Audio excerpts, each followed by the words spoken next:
Hi all, welcome to my channel, welcome to my world away. We now got part 10 of Centuria's and Panini Collections Build the Ferrari F40.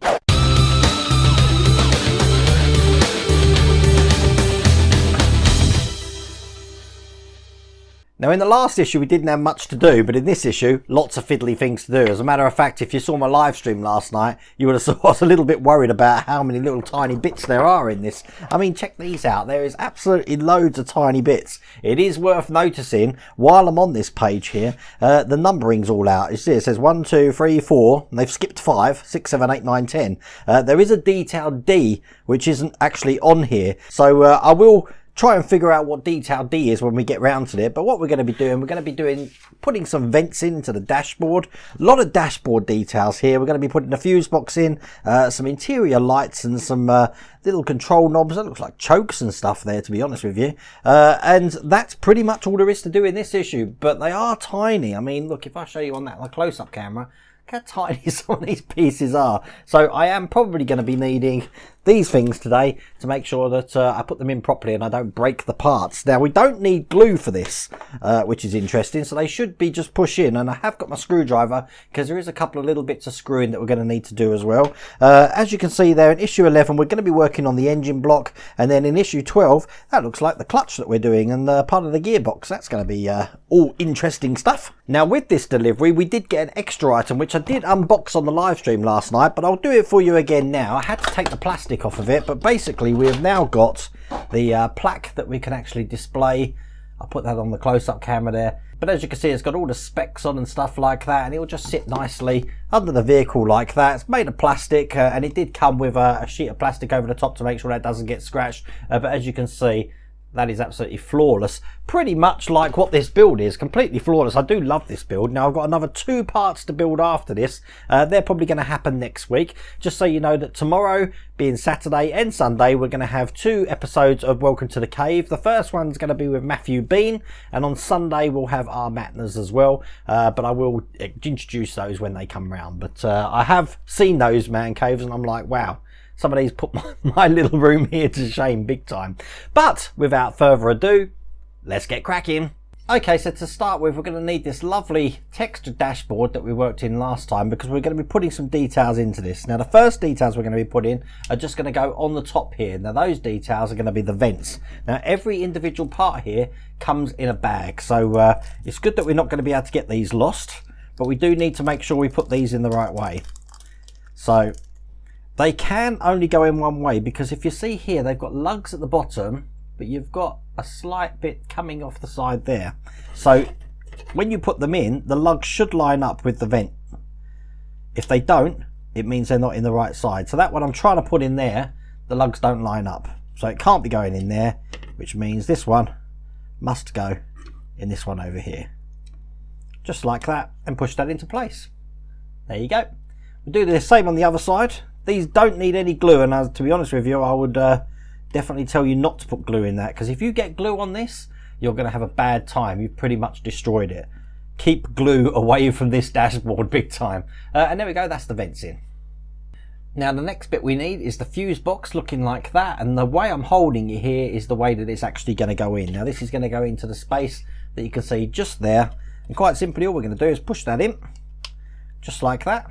Sits perfect. Look at that, the dashboard is actually filling up now, but obviously we do need to keep this in. If we turn this upside down, you'll see that that's actually had 2 lips there, which are going to require 2 screws to go in. Now we've got the screws here, they're actually labelled in the bag as Q, as you can see, and that's pretty much all the screws that we're going to be using on the dashboard. So I'll get my screwdriver loaded up and we'll get these in, just like this. Now the screws do have a flange on them, which means that obviously that flange is going to stop this falling out. Here's the second one. This build, I have to tell you now, is quickly becoming my favourite because of the details you see here. But there we go, that's in there. As you can see, that's what it's looking like now. Now we're going to start installing some LEDs. These are just the LED, they're not real LEDs, obviously, they're just plastic, but they are tiny pieces, as you can see, like that. It's the 2 red ones we want, as you can see me holding here. And what we want is they're going to be going through these holes here. So what we need to do is we need to push them in through this side. Oh God, this is going to be hard to figure out. Just through this side here. And then we're going to hold this into place with one of the screws. Now, I think the only way you're going to do that is with some tweezers. So I've got my tweezers here, and I'm just going to push that through the back here. Make sure they sit in lovely and straight. Just like that. As you can see, just down there. Once again, this is going to be held in with one of the Q screws. So we get this one in.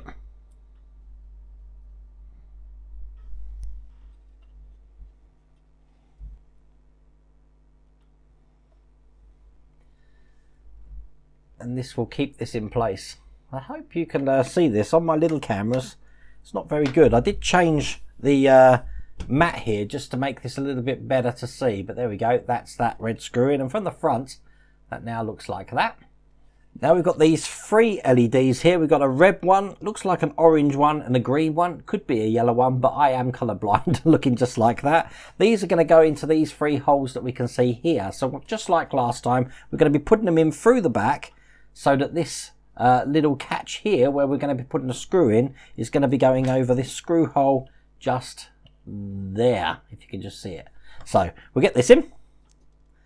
Can I do this without tweezers, I wonder? It will be fiddly, but I will give it a go. Oh no, I think tweezers are needed as well for this one. Let's get these in.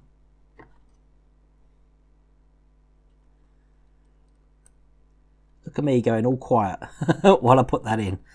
There we go. You can push that in. That is actually held in quite good on its own there. Let me just show you on the close-up. That's brilliant. But once again, we do want to hold this in because you never know if you're going to knock it, which we don't want to do. So once again, we use one of the Q screws. That's just going to go into this port just here. Don't do it too tight because the last thing you want to do is break the plastic on the back of that. So that means 2 simulated LEDs. We've got just there, and then these ones just here. Now we're going to put some of these little details in. Now these are details A. They don't actually tell me what they are, but I know you peeps out there are going to tell me what these are. They just look like knobs, to be honest with you. Little things that you'd push in and out. Now we've got 3 of these to put on.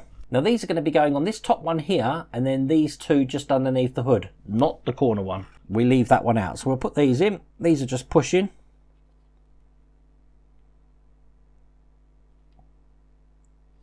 That's 1.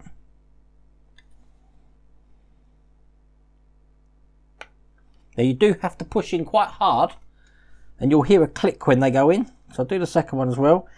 But make sure you push them in straight, because again, you don't want to be bending the actual part. And then we'll do this top one here. Push it in, you'll hear this click. You hear that? And there we go, bit more. And then that way they fit flush in there. I'll show you that, just like that. And that's what they look like from that side there. So they were part A. Now the next detail we need, they're calling it detail B, is black, and it looks just like that. Show you on the close up there. And that one is going to be going into this side of the hood in that metal surround there. So we put that one in now, and again it's just a push in thing, and you heard that click in there, and then that's that one in there. Now detail C is red and looks just like that. Detail C is going to be going into, as you see, we've got 2 holes just here. It's going to be going into the one furthest away here. So we put this one in here, just like that, and that's that one in, as you can see, just there. Then I'm going to skip D for the minute, and we're going to be putting E in, which looks like that. This really does look like one of the old choke leads that you used to have in cars. So I'm going to put that in here. That goes in the one just next to the red one we put in there. Now if you want my advice for that one,